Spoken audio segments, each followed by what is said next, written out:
আমাদের বিরামপুর থেকে রাষ্ট্রবাদী মুসলিমরা যোগদান করবেন। আমি অরূপ বাবুকে আমি প্রস্থান করছি। প্রার্থীর আবেদন শুনুন, তারপরে যোগদান করে নেবেন।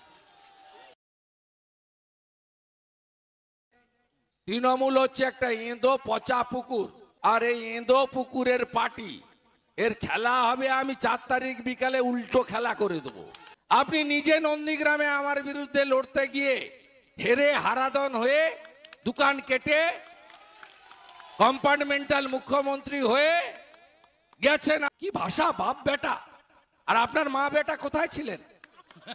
কোথায় ছিলেন মা বেটা আপনারা? চাকরি চোর, কয়লা চোর, বালি চোর, গরু পাচারকারী। 11 সালের পরে ভাইপোকে এনেছেন হেলিকপ্টারে ঘুরে। ষষ্ঠ দফা মেদিনীপুরে লোকসভা ভোটের আগে মেদিনীপুর সংখ্যালঘু ভোটে বিশাল ধাক্কা তৃণমূল শিবিরে। কাথি লোকসভার অন্তর্গত আলাদারপুর এলাকা থেকে দলে দলে শুভেন্দুর জনসভায় বিজেপিতে যোগ দেন। এই যোগদানে শুভেন্দুর মুখে চড়া হাসি, মাথায় হাত তৃণমূল শিবিরে। প্রসঙ্গত গতকাল কাথি লোকসভা কেন্দ্রের বিজেপি প্রার্থী সৌমেন্দু অধিকারীর সমর্থনে বিজয় সংকল্প সভা করে বিজেপি। সেই সভায় উপস্থিত হয়ে আলাদারপুর থেকে মমতা ব্যানার্জিকে তীব্র ভাষায় আক্রমণ করেন শুভেন্দু অধিকারী। বলেন, তৃণমূলের এই নির্বাচনে কোনো ভূমিকা নেই। তৃণমূল হচ্ছে একটি এদো পচা পুকুর, আর ভারতীয় জনতা পার্টি হচ্ছে বঙ্গোপসাগরের মতো, যার সীমা পরিসীমা নেই, যার 11 কোটি সদস্য, 18টি রাজ্য সরকার আছে, যারা 543টি আসনে লড়ছে। আর এই এদো পুকুরে পার্টি, এর খেলা হবে আমি 4 তারিখে বিকালে উল্টো খেলা করে দেব। একটি তৃণমূল কংগ্রেসের কাথি লোকসভার প্রার্থীর নাম ধরে শুভেন্দু অধিকারীর অভিযোগ, একটা টাওয়ারে তেল চোরকে দাঁড় করিয়েছে। দিনের বেলা পাওয়া যায় না, রাত্রিবেলা 3টে পর্যন্ত চৌরঙ্গির মোড়ে কোঅপারেটিভ ব্যাংকের সামনে বসে থাকে। এই মালটা এমপি হবে কাথির। মুখ্যমন্ত্রীর 21-এর নির্বাচনের পরাজয় নিয়েও কটাক্ষ করেন শুভেন্দু। বলেন, গতবার আপনি নিজে নন্দীগ্রামে আমার বিরুদ্ধে লড়তে গিয়ে হেরে হারাদন হয়ে গেছেন, দোকান কেটে কম্পার্টমেন্টের মুখ্যমন্ত্রী হয়ে গেছেন। গতবার পিছনের দরজা দিয়ে মুখ্যমন্ত্রী হয়েছেন, এবারে এমন ব্যবস্থা করব পিছনের দরজাটাও বন্ধ হবে। এদিন শুভেন্দু অধিকারী ঠিক কি বলেছেন? তৃণমূলের এই নির্বাচনে কোনো ভূমিকা নেই। তৃণমূল হচ্ছে একটা এঁদো পচা পুকুর, আর ভারতীয় জনতা পার্টি হচ্ছে বঙ্গোপসাগরের মতো, যার সীমা পরিসীমা নেই, যার 11 কোটি সদস্য, 18টা রাজ্যের সরকার, যারা 543টা আসনে লড়ছে। আর এই এঁদো পুকুরের পার্টি, এর খেলা হবে আমি 4 তারিখ বিকালে উল্টো খেলা করে দেব। উল্টো খেলা হবে। একটা টাওয়ারের তেল চোরকে দাঁড় করিয়েছে, দিনের বেলা পাওয়া যায় না, রাত্রিবেলা 3টা পর্যন্ত চৌরঙ্গি মোড় কোঅপারেটিভ ব্যাংকের সামনে বসে থাকে। এই মালটা এমপি হবে কাঁথির। এখান থেকে বসন্ত দাস জিতেছেন, এখান থেকে সমর গুহ জিতেছেন, এখান থেকে ডক্টর ফুলরেনু গুহ জিতেছেন, এখান থেকে ডক্টর নীতিশ সেনগুপ্ত জিতেছেন, এখান থেকে শিশির অধিকারী মহোদয়ের মতো নেতাজন আজকে পার্লামেন্টে গেছেন। বড় বড় কথা বলছিলেন, কাঁথিতে এসেছিলেন, যাকে আমি হারিয়েছি। 4000 লোক আর 5000 পুলিশ আপনাকে হারিয়েছে। আপনি যতবার আসবেন হারবেন। আপনি দক্ষিণ কাঁথিতে ভোটে ছত্রধরায় প্রচার করেছেন, অরূপ দাস জিতেছে। আপনি উত্তর কাঁথিতে মানিকপুরে সভা করেছেন 21-এ, সুমিতা সিনহা জিতেছে। আপনি নিজে নন্দীগ্রামে আমার বিরুদ্ধে লড়তে গিয়ে হেরে হারাদন হয়ে দোকান কেটে কম্পার্টমেন্টাল মুখ্যমন্ত্রী হয়ে গেছেন। আজকে অমিত শাহজি ভগবানপুরে বলছিলেন যে গতবারে পিছনের দরজা দিয়ে হেরে গিয়ে মুখ্যমন্ত্রী, এবারে এমন ব্যবস্থা আমরা করব পিছনের দরজাটাও বন্ধ হবে। তার মানে বুঝতে পারছেন কি বলেছেন? মানে হাওয়া মাপলার গেছে, এবার হাওয়াই ছুটির পালা। সমাজদার কা তো ইশারাই কাফি হয়। চুরি চুরি চুরি, এরা চোরেদের দল। আমাকে তাড়ায়নি। এই যে বড় বড় কথা বলে না, পা ধরেছিল 2000 সালের 1 ডিসেম্বর। ওই ছোড়াটা তোলাবাজ ভাইপো ওটা ছিল প্রশান্ত কিশোর ছিল আর একটা ঠকবাজ, আর সৌগত রায় সুদীপ বন্দ্যোপাধ্যায় ছিল। আমি 23 নভেম্বর এইচডিএ চেয়ারম্যান থেকে রেজিগনেশন দিয়েছি 2020। 27 নভেম্বর আমি মন্ত্রিসভা থেকে পদত্যাগ করি। 1 ডিসেম্বর আমার হাত পা ধরে আর ভাইপোর মোবাইল থেকে লাউড স্পিকারে ভাইপোর পিসি বলে আমাদের ছেড়ে তুমি যাবে না। সেদিন আমি সাদা ছিলাম, আজকে কালো হয়ে গেছি। হাত পা ধরেছে, আমি বললাম তোমার পার্টি করবো না। তোমার পার্টি করলে বাজারে গেলে লোক পিছন থেকে বলবে চোর যাচ্ছে। তোমার পার্টি করবো না, তুমি তোষণের রাজনীতি করো। তুমি রামনবমীকে দাঙ্গা দিবস বলো, তুমি হিন্দু মুসলমানের বিভাজনের প্রাচীর তৈরি করো। আর তোমার এই হালি মাল 11 সালের আগে কোথায় ছিল তোমার ভাইপো? 11 সালের আগে আপনারা জানেন কি লড়াইটা আমরা দিয়েছি। 98 সালে এনডিএ, 99-তে এনডিএ, 2000 সালে এনডিএ, 2001-এ ইউপিএ, আবার 2002-এ এনডিএ, আবার 2004-এ ইউপিএ। পশ্চিমবাংলার সবচেয়ে বড় গদ্দারের নাম হলো মমতা ব্যানার্জি। বেকারের সর্বনাশ করেছেন, বেকারদের সর্বনাশ করেছেন। কোন বেকার আজকে কাজ পাচ্ছে না। অনেক দিন ধরে রাজনীতি করি, রাজনৈতিক পরিবারের সদস্য আমার বাড়ির লোক বিপিন অধিকারী মহোদয় 8 বছর ব্রিটিশের জেলে ছিল। এরা বলতে পারবে এদের পূর্বপুরুষের কোনো পরিচিতি আছে? আমাকে ভয় দেখায়। আমার কোলাঘাটের অফিসে ঢুকে গেছে কালকে না বলে। কি নিয়ে গেছেন? লেবু নুন আদা। লেবু নুন আদা নিয়ে গেছেন। আর ওদের মন্ত্রী মোটা পার্থ, কচি কচি বাচ্চা মেয়ে তার বন্ধু, তার বাড়ি থেকে 51 কোটি টাকা বেরিয়েছে। আপনারা কিছু করতে পারবে না। আমি তো ভয়টাই পাই না। আমাদের আদি বাড়ি ভবানী চকের মাধব সাংকি বাড়গ্রামে ব্রিটিশরা 3 বার পুড়িয়েছে। তাতে কি? তাতে কি বিপিন অধিকারী, কেনারাম অধিকারীরা ব্রিটিশের কাছে আত্মসমর্পণ করেছিল? করেনি।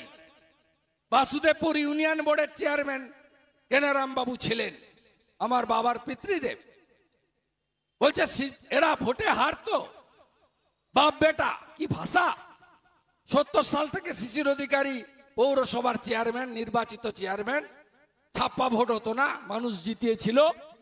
দুর্গাদাস রায় শিশির বাবুকে পৌর প্রধান করেছিলেন রাজা। সিরাজুল ইসলাম সাহেব শিশির বাবুকে পৌর প্রধান করেছিলেন 70 সালে, মমতা ব্যানার্জির রাজনৈতিক জন্মের আগে থেকে। কি ভাষা! বাপ বেটা। আর আপনার মা বেটা কোথায় ছিলেন? কোথায় ছিলেন মা বেটা আপনারা? চাকরি চোর, কয়লা চোর, বালি চোর, গরু পাচারকারী।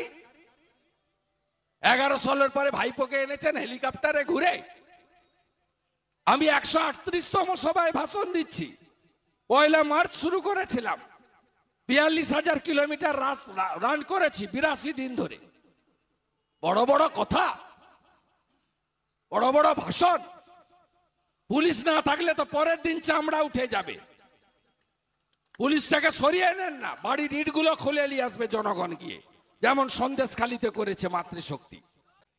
এদের অবস্থা কি হয় দেখতে পাবেন। কেষ্টমণ্ডলের মতো অবস্থা হবে। আমি সব লিখে রাখি টাইম দিয়ে, ডেট দিয়ে। আমি যাকে বলি, যা বলি দায়িত্ব নিয়ে বলি এবং সেটা করে দেখাই, এই বিশ্বাস আপনাদের আছে। আমি আজকে বলে গেলাম ঠগি পিসিকে প্রাক্তন করব আর তার ভাইপোকে জেলে পুরব। যতক্ষণ না করতে পারছি কোনো বিশ্রাম নেই। করে দেখাবো ভাই। কেষ্টকে বলেছিলাম কেষ্ট নেই, তোমার দেখা নাই রে, তোমার দেখা নাই। শাহজাহান আমার চামড়া তুলবে বলেছিল, কাঁথের ছেলে, মেদিনীপুরের ছেলে। চামড়া তুলে প্যাকেট করে বাড়ি পাঠিয়ে দিব। ওকে প্যাকেট করে দিয়েছি আর ওর বাড়ির সামনে দাঁড়িয়ে মিষ্টি খেয়ে এসেছি। সরবেড়িয়া সন্দেশ কি বলছে? 3টা কাগজ নিয়ে বাড়ি বাড়ি যাচ্ছে। কি কাগজ? একটা হলো 3 টাকা দামের একটা সাদা মানি ব্যাগ, 3 টাকা দাম ওটার। বলছে লক্ষ্মীর ভান্ডার বিজেপি বন্ধ করতে। ওর বাপের টাকা, সরকারের টাকা। বিজেপিকে আনলে 3000 দিব অন্নপূর্ণা ভান্ডারে। বিজেপিকে আনলে প্রতি বছর এসএসসির চাকরি হবে, পরিযায়ী শ্রমিকদের বাড়ি ফিরাবো। এই এলাকায় অনেক মৎস্যজীবী আছেন। প্রধানমন্ত্রী নরেন্দ্র মোদীজি দুটো দপ্তর খুলেছেন তার আমলে, একটা সমবায় দপ্তর আর একটা হলো মৎস্যজীবীদের দপ্তর। আর মিথ্যা কথা ছাড়া মমতা ব্যানার্জি একটাও সত্যি কথা বলে না, মিথ্যা লক্ষণ মেছেন। মমতা ব্যানার্জি 40 লক্ষ বাড়ির টাকা নিয়েছেন মোদীজির কাছ থেকে, 45,000 কোটি টাকা। আপনি কেন বাড়ি পাননি? এই নিকৃষ্ট মানের চোরেরা আমফানে মোদীজি টাকা দিয়েছিলেন, কাঁচা বাড়িগুলোতে 20,000 করে টাকা। আপনারা কেউ পাননি। 30টা পদ্ম পাবো এবং 30টা পদ্ম পাবো, আর এই বছরই মমতা ব্যানার্জিকে প্রাক্তন মুখ্যমন্ত্রী করব, আর তোলাবাজ ভাইপো তাকে জেলে ঢোকাবো। আপনি দেখুন, 8,000 ভুয়া চাকরি প্রাপককে বাঁচাতে গিয়ে 26,000 ছেলেকে মেয়েকে পথে বসিয়েছেন মমতা ব্যানার্জি। আজকে হাইকোর্টের রায় ওবিসি নিয়ে, ওবিসি মানে শুধু হিন্দু নয়, মন্ডল কমিশনের লড়াই হলো। বিশ্বনাথ প্রতাপ সিং, লালকৃষ্ণ আদবানীরা লড়লেন যে মন্ডল কমিশন তৈরি হলো। তারা বলল এই কমিউনিটি যারা পিছিয়ে পড়া তারা পাবে। তাদের মধ্যে হিন্দুদের মধ্যে নাপিত আছে, কামার আছে, কুমোর আছে, স্বর্ণকার আছে, মালাকার আছে, কর্মকার আছে, তেলি আছে, তিলি আছে, মাহিষ্য সমাজ আছে, এবং মুসলিমদের মধ্যেও 55 মুসলিম সহ অর্থনৈতিকভাবে পিছিয়ে থাকা আনসারি মুসলিমরা, তারা এর মধ্যে যুক্ত আছে। এটা হচ্ছে ওবিসি। মমতা ব্যানার্জি তার ভোট ব্যাংকের রাজনীতির জন্য অরিজিনাল ওবিসি যারা কুর্মী সহ তাদেরকে আপনাদের নাপিত, ঘোষ যারা গোয়ালা, এখানে ঘোষ বলে, আর বিহার ইউপিতে যাদব বলে গোপ, এদেরকে সবকে করে দিল ওবিসি বি। আর ভোট ব্যাংকের রাজনীতির জন্য তিনি ওবিসি এ করে দিলেন একটা নির্দিষ্ট সম্প্রদায়ের 98% লোককে। এবং এটা করতে গেলে বিধানসভায় আইন পাস করাতে হয়, দিল্লিতে ওবিসি কমিশনে পাঠাতে হয়, লোকসভা থেকে অনুমোদন নিয়ে রাষ্ট্রপতি মহোদয়ের ছাড়পত্র নিতে হয়। এই যে 2010-এর পরে ওবিসি সার্টিফিকেট বাতিল হয়ে গেল, এ দায়িত্ব কে নেবে? কে দায়িত্ব নেবে? মমতা ব্যানার্জি বলছেন আমি মানি না। হ্যাঁ, আপনি সুপ্রিম কোর্টে যেতে পারেন, আলটিমেটলি আপনি জিততে পারবেন না, কারণ আপনি পদ্ধতিগতভাবে নতুন ওবিসি যুক্ত করতে গেলে ভারত সরকার এবং ওবিসি কমিশনের অনুমোদন নেননি। কত লোককে বিপদে ফেললো। যারা ওবিসি সার্টিফিকেট দিয়ে পঞ্চায়েতে জিতেছেন, কোথায় যাবেন? ওবিসি সার্টিফিকেট দিয়ে ওবিসি রিজার্ভেশন 6% চাকরি নিয়ে নিয়েছেন, কোথায় যাবেন তারা? মমতা ব্যানার্জির ভুলের জন্য তাদের খেসারত দিতে হবে। অন্যদিকে আমাদের ঘোষ, গোপ, কুর্মী সমাজ, মাহাতো, তিলি, তেলি যে সম্প্রদায়গুলো আগে বলেছি, আমার নাপিত ভাই বন্ধু সহ, স্বর্ণকার, মালাকার, কর্মকার সহ, আজকে তাদের যে অধিকার আপনি কেড়ে নিয়েছিলেন, আজকে তারা সেই অধিকারের পক্ষে, সংবিধান সম্মত অধিকারের পক্ষে কোর্ট রায় দিয়েছেন। তাই গোটা রাজ্যকে লন্ডভন্ড করা এই পিসির সরকারকে সরাতে গেলে 25 তারিখে আগে ভোটদান, পরে জলপান। যারা রামনবমীর দিনকে দাঙ্গা দিবস বলে, যারা দুর্গাপূজার বিসর্জন বন্ধ করে, যারা স্কুলে সরস্বতী পুজো করতে দেয় না, যিনি দাঁড়িয়ে দাঁড়িয়ে ভারত সেবাশ্রম সংঘ, রামকৃষ্ণ মিশন, ইসকনকে গালাগালি করেন, সেই মমতা ব্যানার্জির দলকে এবারে এই নির্বাচনে বিসর্জন দেওয়ার বিনম্র আবেদনের সাথে আমি আমার কথা এখানে ইতি টানলাম। এরা এত নোংরা, আমি সিপিএম এর দাপট দেখেছি। 95 সালে জ্যোতিবাবু প্রচারে এসেছে, মমতা ব্যানার্জি কোন ছাড়, জ্যোতিবাবু অনেক বড় নেতা। সিপিএম কাঁথি শহরে ভোট লুট করেনি। কংগ্রেসের রাজত্বেও সিদ্ধার্থ রায় কাঁথি শহরে ভোট লুট করেনি। আমরা তৃণমূলে ছিলাম, আমি মন্ত্রী ছিলাম, শিশির বাবু কেন্দ্রে মন্ত্রী ছিল। আমরা কোনোদিন, যতদিন এখানে নেতৃত্ব দিয়েছি, কাঁথি শহরে ভোট লুট করেনি। আপনারা দেখেছেন 22 সালে পৌরসভার ভোটে লাল চুল, কানে দুল, হাঁটু ছিঁড়া যে জিন্স, পাছায় তালি, দাঁত মাজে না, দেখলেই ঘৃণা হবে দেখতে মালগুলো। এই মালগুলো গিয়ে কাঁথি শহরে ভদ্রলোকদের ভোট দিতে দেয়নি।